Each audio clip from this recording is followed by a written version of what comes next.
लोग सिर्फ परिणाम देखकर आश्चर्य करते हैं। एक पुजारी कार से कहीं जा रहा था। रास्ते में उसने एक बहुत ही सुंदर खेत देखा। वह कार रोककर बाहर आया और एक खेत के किनारे खड़ा होकर उसमें लहलहाती हुई फसल की तारीफ करने लगा। उस खेत का मालिक किसान ट्रैक्टर चला रहा था। पुजारी को देखकर किसान ट्रैक्टर चलाता हुआ उसके पास आया। पुजारी ने उससे कहा, ईश्वर ने तुम्हें बहुत सुंदर खेत दिया है, तुम्हें उनका एहसानमंद होना चाहिए। किसान ने जवाब दिया, हाँ, ईश्वर ने मुझे बहुत अच्छा खेत दिया है और इसके लिए मैं उन्हें धन्यवाद भी देता हूँ, लेकिन आपको इसे उस समय देखना चाहिए था जब सारा खेत ईश्वर ने अपने हाथों में रखा हुआ था।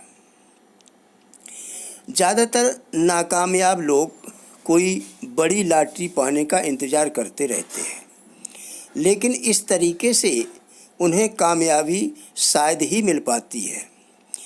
आम आदमी सुरक्षा तलाशता है, जबकि असाधारण लोग अवसर तलाशते हैं। हमारा इम्तहान लेने के लिए ज़िंदगी में कभी जीत की खुशियाँ आती हैं तो कभी गम मिलते हैं। यह हम पर निर्भर है कि हम उसका सामना कैसे करें। जीत कोशिश के बिना नहीं मिलती। शिक्षा। परिणाम आने से पहले साहस, धैर्य, लगन, परिश्रम, आत्मविश्वास और संकल्प से किए गए कार्यों को कोई नहीं देखता, इसलिए लोग आश्चर्य करते हैं। जीव विज्ञान के एक अध्यापक अपने छात्रों को पढ़ा रहे थे कि सूंडी तितली में कैसे बदल जाती है। उन्होंने छात्रों को बताया कि कुछ ही घंटों में तितली अपनी खोल से बाहर निकलने की कोशिश करेगी। उन्होंने छात्रों को आगाह किया कि वे खोल से बाहर निकलने में तितली की मदद न करें। इतना कहकर वह कक्षा से बाहर चले गए। छात्र इंतज़ार करते रहे। तितली खोल से बाहर निकलने के लिए संघर्ष करने लगी। छात्र को उस पर दया आ गई। अपने अध्यापक की सलाह न मानकर उसने खोल से बाहर निकलने की कोशिश कर रही तितली की मदद करने का फैसला लिया। उसने खोल को तोड़ दिया, जिसकी वजह से तितली को बाहर आने में मेहनत नहीं करनी पड़ी, लेकिन वह थोड़ी देर में मर गई। वापस लौटने पर शिक्षक को सारी घटना मालूम हुई।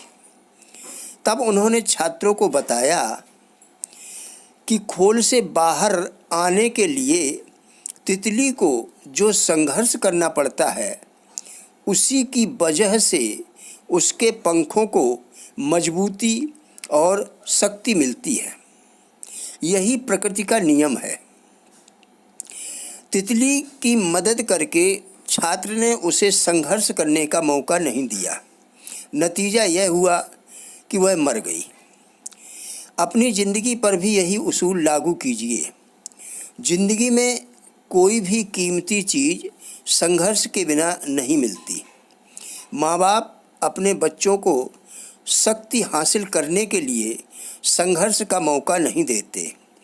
इस तरह वे जिन्हें सबसे अधिक प्यार करते हैं, उन्हीं को नुकसान पहुंचा बैठते हैं।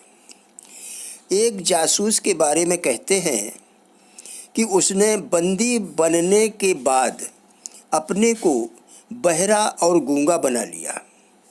उसके साथ उसके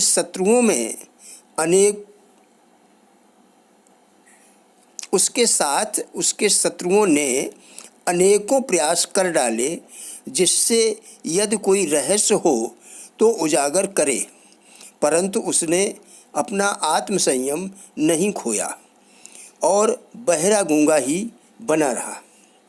अंत में बंदीकर्ता अपने ऊपर ही खींच गए और उसको आज़ाद कर दिया। उसने छोटी सी बात भी प्रकाश में न आने दी, जिससे सिद्ध हो गया कि वह बहरा गूंगा नहीं है। आज़ाद करने से पहले बंदीकर्ताओं ने उसे आदेश दिया कि अब तुम जा सकते हो, परंतु वह हिला तक नहीं। आखिरकार उन्होंने कहा, यह हमें धोखा नहीं दे रहा है, इसे जहाँ से लाए हो वहीं छोड़ आओ। इस प्रकार आत्मसंयम से उसकी जान बच गई। शिक्षा। आत्मसंयम एकाएक नहीं आ जाता, इसके लिए हमें कई सालों तक प्रयास करना पड़ता है। यदि हमें यह जानकारी हो जाए कि हमारे लिए क्या उपयोगी है और क्या अनुपयोगी, तो हम अपने जीवन को काफ़ी हद तक बदल सकते हैं। इसके लिए निरंतर अपने अंदर झांकना होता है। साथियों, यदि यह वीडियो अच्छा लगा हो तो कृपया चैनल को सब्सक्राइब करें। धन्यवाद।